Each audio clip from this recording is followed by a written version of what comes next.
During debates on the banker bailout bill on the floor of Congress last week, Congressman Brad Sherman made a startling revelation. Many of us were told in private conversations that if we voted against this bill on Monday, that the sky would fall, the market would drop 2,000 or 3,000 points the first day, another couple thousand the second day, and a few members were even told that there would be martial law in America if we voted no. Martial law is defined as the rule by military authorities imposed on a civilian population.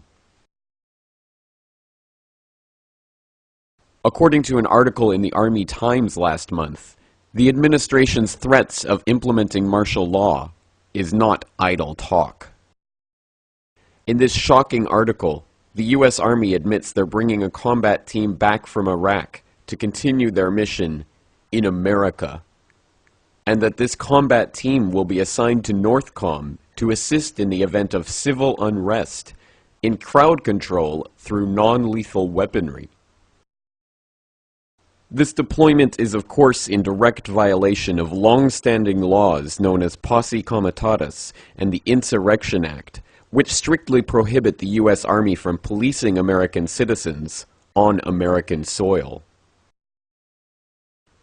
While such extraordinary steps toward the open implementation of martial law on the streets of America might seem like the Bush administration's last-ditch effort to keep the public in check while they rob the Treasury of hundreds of billions for their banker friends, it is crucial to understand that this is only the final stage in a careful plan that has been unfolding for decades through both Republican and Democrat administrations.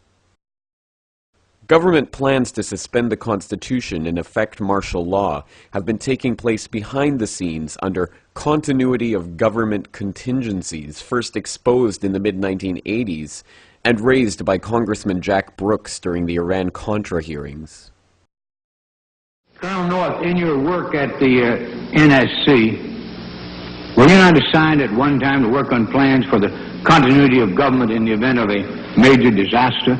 Mr. Chairman, I believe that question touches upon a highly sensitive and classified area, so may I request that you not touch upon that, sir. I was particularly concerned, Mr. Chairman, because I read in Miami papers and several others that there had been a plan developed by that same agency, a contingency plan in the event of emergency that would suspend the American Constitution. And I was deeply concerned about it and wondered if that was the area in which he had worked. I believe that it was. May I most respectfully request that that matter not be touched upon at this stage. If we wish to get into this, certain arrangements can be made for an executive session. Urban warfare drills took place throughout the 90s, with American troops training with foreign soldiers to arrest and detain U.S. citizens. What you're seeing is real. April 10th through April 20th in Swansboro, North Carolina. This has been repeated across the country in the last 2 years. So-called urban warfare training in America. Of course, in the case of Swansboro, they actually pulled people over and searched their vehicles with the local police department. A local listener sent me this video of the Swansboro incident. You see, they take out groups of young officers from across the country in the Marine Corps and teach them that it's okay to go into American towns and cities and take over the city halls and search vehicles. In this training exercise, it became real. They become so arrogant, they just followed their orders and began to search people's vehicles. And as you're about to find out, it's not just the Marines, it's the Army too, in Central Texas. These drills quickly became reality, as in 2005 the National Guard was deployed in the wake of Hurricane Katrina to seize legally held guns from law-abiding citizens against their will and at gunpoint. No one will be able to be armed. We will take all weapons. Police Department! Police Department at your home! All of a sudden, they were banging on the front door, the side door, and the back door, and they said, "Let us in." I said, "It's not even loaded," and I dropped it on the floor. You got a gun? Well, they punched me in the face. Look at my black and blue marks. Look at what they did to me. In 2006, a secret government program came to light, which is recruiting clergy members to preach obedience to government in the event that martial law is declared. In 2007, the program was confirmed on CBS News. If martial law were enacted here at home, like depicted in the movie The Siege, easing public fears and quelling dissent would be critical. And that's exactly what the Clergy Response Team, as it's called, helped accomplish in New Orleans. Jeff, the primary thing that we say to anybody is let's cooperate and get this thing over with, and then we'll settle the differences once the crisis is over. Such clergy response teams would walk a tightrope between the needs of the government versus the wishes of the public.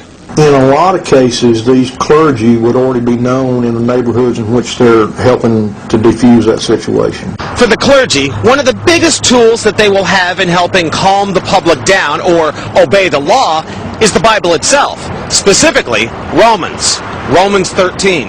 Because the government is established by the Lord, you know, and that's what we believe in the Christian faith. That's what's stated in the Scripture.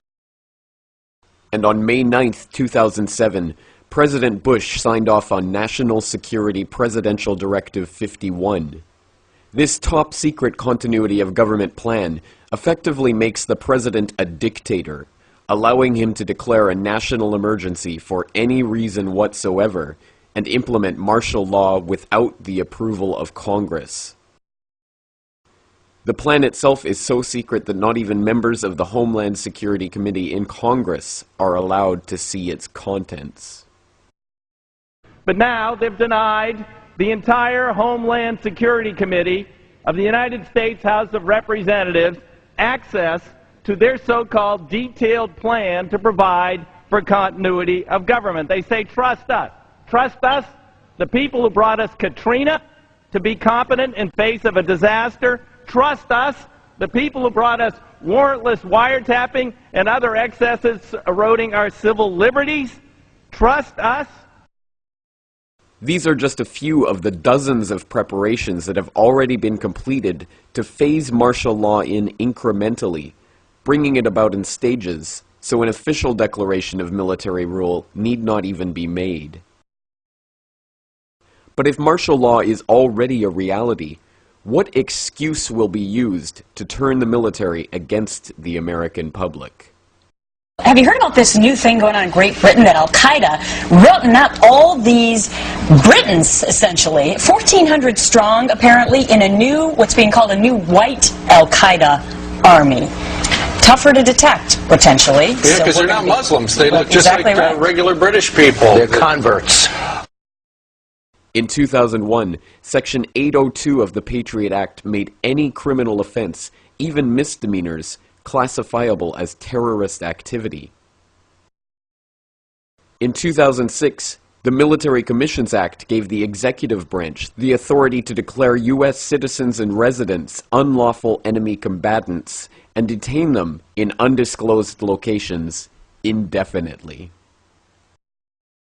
And now, H.R. 1955, known as the Violent Radicalization and Homegrown Terrorism Prevention Act, currently awaiting passage by the Senate, will effectively outlaw dissent of the government, even on the internet.